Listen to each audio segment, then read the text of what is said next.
Mein Gast im heutigen Coffee Talk ist der Dominik Boos und heute reden wir zum Thema «Was macht eigentlich die Schweizerische Nationalbank?».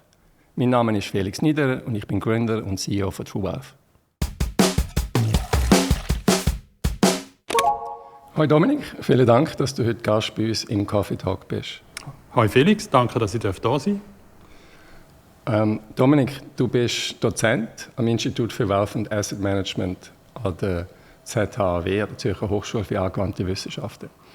Du hast 3 Jahre die Anlagestrategie für die Nationalbank, für die Schweizerische Nationalbank ausgearbeitet. Du kennst also die SNB von innen. Genau. Fangen wir mit dem Thema an. Was macht eigentlich die Schweizerische Nationalbank? Ja, die Schweizerische Nationalbank hat verschiedene Funktionen und die wichtigste Funktion, die sie hat, oder der wichtigste Auftrag, den sie hat, ist nämlich die Inflationssteuerung in der Schweiz. Und sie hat sich ein ganz klares Inflationsziel gegeben und das Ziel ist, dass die Inflation zwischen unter 2% soll sein. Das ist nicht ganz klar ausformuliert. Normalerweise sagt man sie, dass sie ungefähr 1% ansteuert. Aber sie sagt auch, dass die Inflation muss im positiven Bereich sein. Das ist ihr Hauptauftrag. Neben dem macht sie aber auch noch andere Sachen. Sie tut zum Beispiel, wie man es gesehen hat bei der Credit Suisse, sie ist sehr stark engagiert in der Stabilität von unserem Bankensystem. Und das liegt einfach daran, weil sie die Institution ist, die einfach in so einer Situation unbeschränkt Mittel zur Verfügung stellen kann. Das ist ihr zweiter wichtiger Auftrag, wo sie auch sehr präsent ist. Und dann hat sie noch einen dritten Auftrag, das ist so ein genereller Auftrag, dass sie einfach das wirtschaftliche Umfeld in der Schweiz genereller soll stabil halten. Das heißt, der erste Auftrag ist eigentlich, dass sie die Inflation in einem Zielband behalten. Genau. Wie entsteht denn Inflation? Ja, das ist eine gute Frage. Diese Frage habe ich einen Ökonom, der professionelle Inflationsprognosen macht, einmal gestellt und dann einen Schweizer Ökonom. Und dann hat er gesagt, ja, der Haupteinflussfaktor ist die Inflation in Europa. Also wir importieren sie? Quasi, ja. Und dann habe ich gefragt, ja, und was ist denn wie entsteht denn Inflation in Europa? Dann hat er gesagt, ja, der Haupteinflussfaktor ist die Inflation in Amerika. Und dann habe ich ihn gefragt, ja, wie entsteht denn Inflation in Amerika? Dann hat er gesagt, ja, das ist jetzt ein bisschen eine schwierige Frage. Irgendwann ist fertig. Irgendwann brauchst du eine Antwort. Irgendwann brauchst du eine Antwort, genau. Aber man sieht, Inflation ist ein globales Phänomen. Das haben wir jetzt auch gesehen, in dem inflationären Schub, den wir hatten. Es ist nicht isoliert in der Schweiz, es ist nicht isoliert in Europa, es ist sehr stark in Amerika, es ist sehr stark in Europa und das hat wie übergeschwappt in die Schweiz. Aber kannst du einen Grund sagen? Also auch wenn jetzt die Schweiz die Inflation aus Europa oder aus den USA importiert, irgendwie muss sie ja dort entstehen. Die entsteht ja nicht einfach aus dem Nichts. Genau, es gibt natürlich schon. Aber ich sage nur, es ist ein bisschen schwieriger, die globale Inflation zu verstehen, wie die Inflation in der Schweiz, weil sie eben ein globales Phänomen ist. Für die Inflation in Amerika und in Europa oder die globale Inflation gibt es natürlich schon Gründe. Also ein Grund ist sicher, dass China nach der Pandemie gewisse Lieferschwierigkeiten hatte, also dass die Lieferketten nicht zusammengebrochen sind. Ein weiterer, wahrscheinlich noch wichtiger Grund ist der Krieg in der Ukraine, wo vor allem im Energiebereich sehr stark zur Inflation geführt hat, aber eben auch zum Beispiel im Lebensmittelbereich. Das hat sich jetzt wieder ein bisschen ausnivelliert, aber da ist sehr viel Inflation ins System hineingekommen. Es gibt auch noch andere Gründe. Es gibt so demografische Verschiebungen, die sicher auch inflationär sind. Das heißt, in China war lange ein Treiber von der sogenannten Deflation, also von der negativen oder sehr tiefen Inflation. Und das liegt einfach daran, dass China sehr viel Arbeiter quasi ins globale System hineingegeben hat. Und China ist jetzt aber so ein Tipping Point. Das heißt, China, die Arbeitsbevölkerung in China, sogar die Gesamtbevölkerung, schrumpft unterdessen. Und die Arbeitsbevölkerung schrumpft unterdessen mit signifikanten Raten. Das heißt, es kommen eigentlich nicht mehr neue Arbeiter ins System hinein. Und das wirkt einfach jetzt tendenziell eher inflationär. Deflationär? Nein, jetzt, weil sie jetzt nicht mehr kommen, Oder jetzt haben wir wie zu wenig Arbeiter und die wollen natürlich jetzt, zu wenig Arbeiter, dann wollen sie natürlich mehr Lohn. Das gleiche Phänomen hat man ja in Europa, zum Beispiel sehr ausgeprägt in Deutschland. Dort reden wir richtig stark von einem sogenannten Fachkräftemangel. Und das führt natürlich einfach dazu, wenn es zu wenig Fachleute hat. Die sagen natürlich, ja, dann kostet das etwas. Dann kostet das etwas. Ich habe einen sogenannten Skill, wo ich jetzt einfach teurer verkaufen will. Und gerade in Deutschland habe ich manchmal das Gefühl, die Handwerker haben gar noch nicht verstanden, was sie eigentlich für eine Pricing Power haben. Sie haben zwar mega lange Wartezeiten, aber die Preise haben sich schon angepasst, aber die hätten wahrscheinlich noch mehr Druck. Und das kommt jetzt auch potenziell ins System hinein. Man sieht, dass die Veränderungen in der Demografie durchaus auch inflationär sind. Du hast jetzt die Geldmenge gar nicht als Grund erwähnt. Und die EZB hat ja doch sehr stark auch die Geldmenge erweitert in den letzten Jahren. Die Amerikaner haben auch mit dem Instrument gespielt. Ist das gar kein Grund für dich? Also ich habe das, als ich gerade in der Nationalbank habe ich das mal einen Senior Guy gefragt, genau so argumentiert. Und seine kurze Antwort darauf war dann, ja, ich war auch mal Monetarist. Das heißt, die Theorie, dass Geldmenge wirklich auf die Inflation durchschlägt, ist, sagen wir mal, bis vor 2-3 Jahren eigentlich total im Verruf gekommen. Also die hat man einfach nicht mehr geglaubt, weil die extreme Ausweitung von der Geldmenge ja gar nicht zur Inflation, also nicht einmal die Deflation, die wir ja hatten, können auflösen. Genau, also ist das sehr im Verruf. Jetzt erkennt man natürlich wieder mehr, dass das auch ein potenzieller Treiber ist. Und es gibt sicher auch Mechanismen, die dazu führen, dass, wenn die Geldmenge zu gross ist, sagen wir mal, die Inflation unterstützen. Aber man glaubt immer noch, dass der Haupttreiber von der Inflation wirklich einfach ein Ungleichgewicht ist zwischen dem Angebot und der Nachfrage. Das heißt, man hat zu viel Nachfrage und zu wenig Angebot. Und das ist immer der Haupttreiber und meistens auch der Auslöser. Man sieht das zum Beispiel auch immer, dass, wenn etwas zusammenbricht oder nach einem Krieg, das ist immer sehr oft inflationär, weil die Leute irgendwo immer noch Geld haben, aber die Infrastruktur ist im Boden. Das heisst, die grosse Hyperinflation, die man in den 20er Jahren, das ist so die archetypische Inflation, die ist eben nach dem Krieg, nach dem Ersten Weltkrieg passiert, wo die deutsche Infrastruktur im Boden war. Die Leute aber immer noch irgendwo Geld hatten. Und das hat dann einfach dazu geführt, dass die Nachfrage zwar da war, aber gar keine Produktionskapazität. Ähnliche Sachen hat man nach dem Zusammenbruch von der Sowjetunion gesehen, den sogenannten Gussstaaten haben die dort mal geheißen, da ist auch einfach Infrastruktur zusammengebrochen und das war sehr inflationär gewesen. Wo jetzt gerade ein Beispiel von der Hyperinflation im Kriegsdeutschland ist natürlich schon einfach Geld gedruckt worden, oder die Nötchen mit den vielen Nullen, so viele Nullen, dass man sie gar nicht mehr zählen kann. Ja, die Frage ist immer, was ist denn die Ursache und was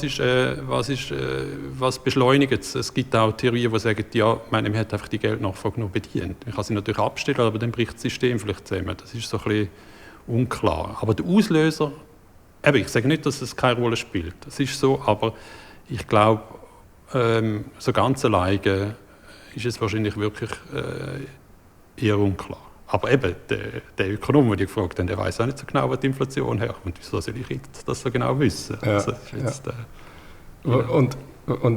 aber trotzdem, wenn sie mal da ist, dann wissen wir alle, zu hoch sollte sie nicht sein, weil es tut weh. Vor allem untere Schicht oder mittlere Schicht werden eigentlich durch das enteignet. Was kann die Nationalbank dagegen machen? Was sind die Instrumente, die sie hat, um die Inflation zu bekämpfen? Auch da ist man natürlich sehr optimistisch eigentlich. Was man macht, ist, es gibt eigentlich 2 Instrumente für die Nationalbank. Es gibt das Instrument, dass man Zinsen aufentut. Und das ist aber ein Instrument, wo einfach, was das macht, ist wie die Wirtschaft ein bisschen langsamer laufen lassen. Es wird Zinsen gemacht, aufgetan, und dann läuft die Wirtschaft ein bisschen langsamer und damit kann man natürlich die Nachfrage tun. Weil Geld teurer wird, Investitionen werden teurer. Investitionen, genau. Es ist wichtig, dass die Investitionen teurer werden. Also jetzt, man sieht es nur, also das beste Beispiel in der Schweiz ist sicher die Hypothekarzinsen. Oder? Man hat fast nichts zahlt, 1%. Und jetzt, ich habe jetzt meine Hypothek geholt, oder? Es hat jetzt 3% hat es fast gekostet. Das heisst, obwohl ich recht viel zurückgezahlt habe, zahle ich jetzt eigentlich mehr Zinsen wie vorher. Nicht viel, weil ich habe nur eine Tranche, ist nicht so schlimm. Aber das heisst, es entzieht den Leuten einfach Geld, weil sie das nicht mehr zur Verfügung haben, weil sie die Hypothek, also die Zinsen von der Hypothek zahlen oder die Hypothek abbauen. Und dann haben sie einfach weniger Geld im Portemonnaie. Und dann gleichzeitig wird noch alles teurer und das tut einfach den Wirtschaftskreislauf abschwächen. Und das führt sicher dazu, dass die Inflation einfach zurückgeht, weil dann das Angebot natürlich gleich bleibt und die Nachfrage sinkt.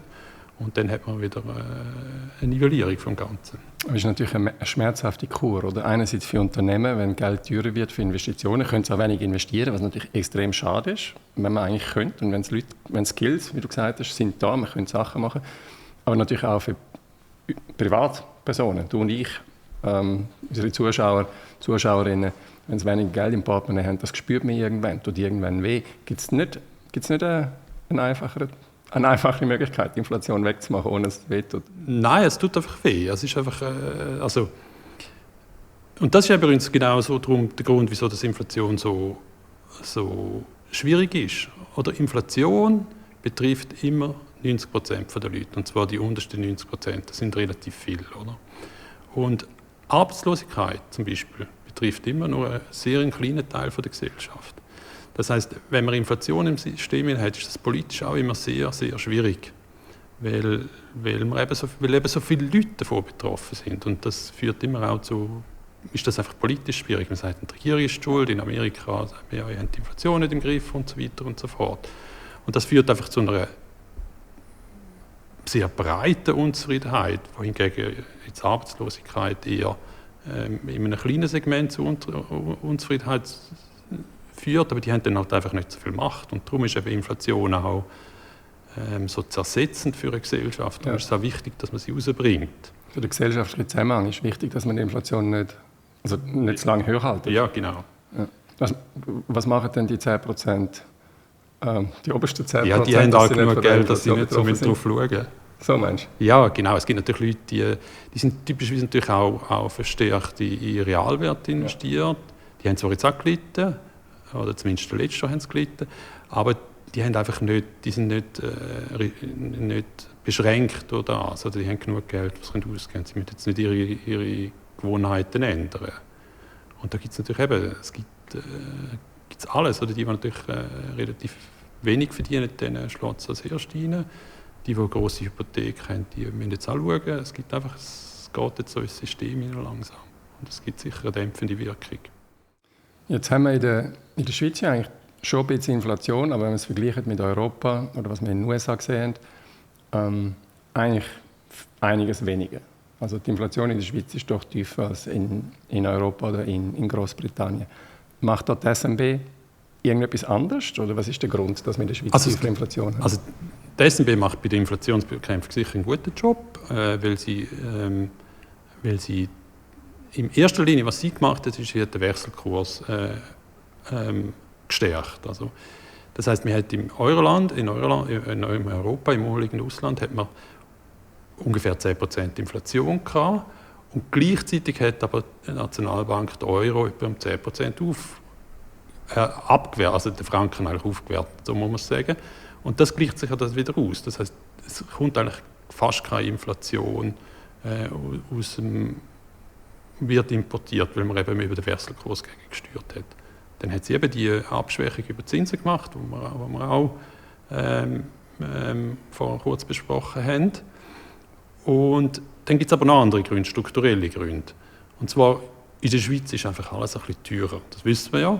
Und das schon immer. Und es ist aber nicht bloß teurer, sondern die Schweiz ist auch relativ fair, weil alle haben noch ein bisschen Margen. Oder? Also im Retail in Europa ist das ist alles Margenbusiness. Die schauen dich böse an, wenn du nicht bar zahlst, weil sie nachher 1,5% mehr für das Kärtchen abgeben und so Sachen.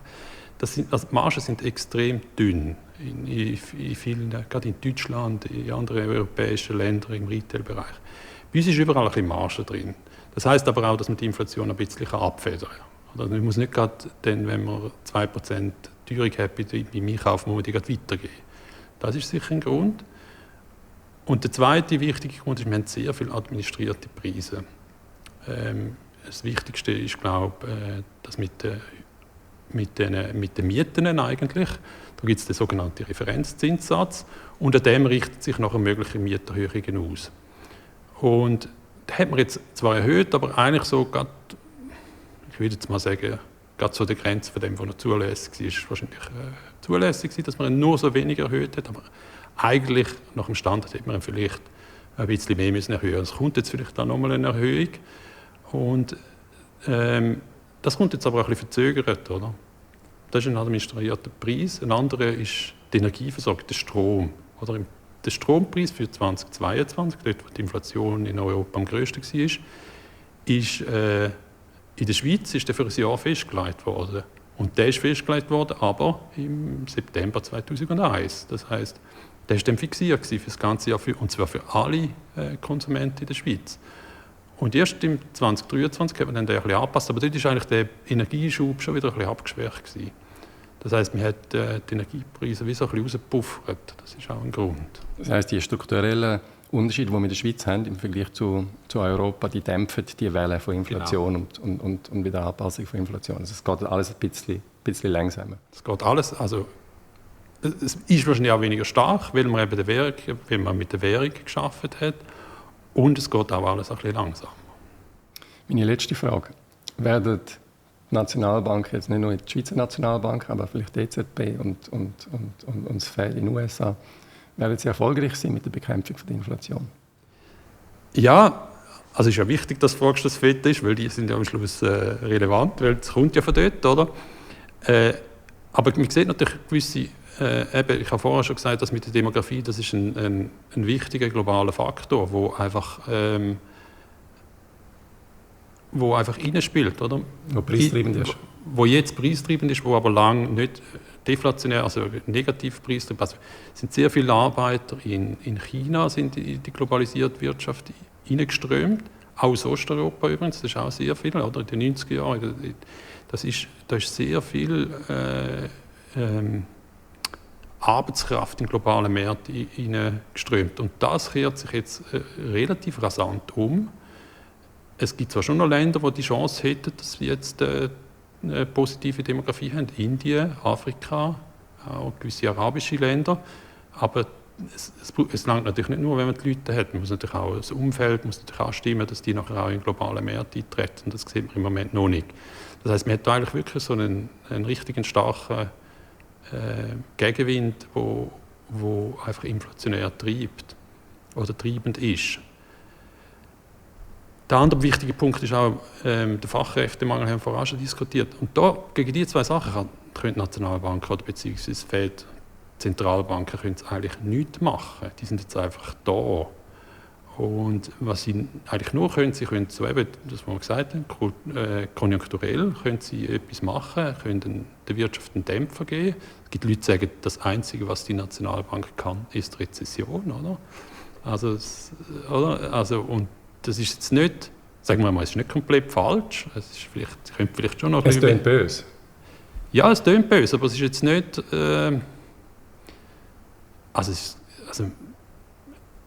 Das, was Zentralbanken machen, wenn sie Inflation bekämpfen, ist wirklich ein Stück weit die Wirtschaft abwürgen. Ja, sie müssen.